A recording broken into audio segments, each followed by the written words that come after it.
Exercice 6, c'est le même que les deux précédents pour voir si vous avez compris. Donc regardons comment ça va fonctionner. Je veux une base et je donnerai aussi la dimension de cet ensemble. J'ai intuitivement, je suis dans R3, donc 3 degrés de liberté. J'ai deux contraintes, du coup, intuitivement, ça va être de dimension 1. Il faut que j'exprime tout en fonction d'une seule coordonnée.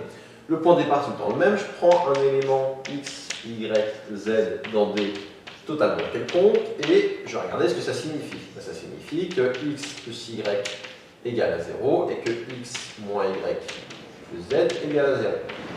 Je peux faire un pivot de Gauss ou là, dans ce cas-là, ça va un peu plus vite. Je peux dire directement que par exemple x égale moins y. Et si x vaut moins y, là je vais avoir moins y, ça fait moins 2y plus z égale à 0. C'est là où il ne faut pas que je me trompe. Donc x égale moins y, je le laisse. Et là, il faut bien que j'exprime z en fonction de y et pas l'inverse. Donc il faut juste que z égale 2y. Du coup, j'ai tout exprimé en fonction d'une seule coordonnée, puisque mon intuition me disait dès le départ. Donc qu'est-ce que je viens de montrer? Je viens de montrer que donc, mon vecteur u, qui va aller x, y, z, s'écrit sous la forme x ça vaut moins y ça vaut y, et z ça vaut 2y.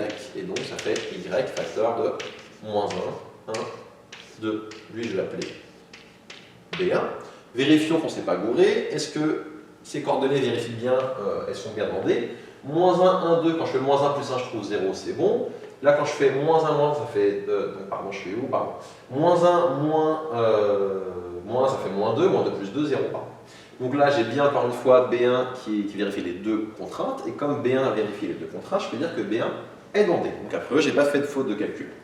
Qu'est-ce que je viens de montrer? Je viens de montrer que D, c'était égal au sous-espace vectoriel engendré par, je lui ai donné un nom, B1.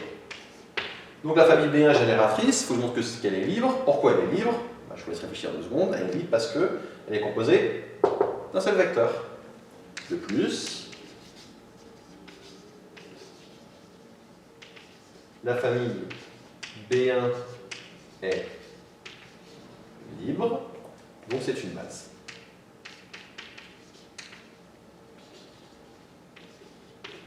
De D, et la dimension, je n'ai pas demandé, mais on va quand même le mettre.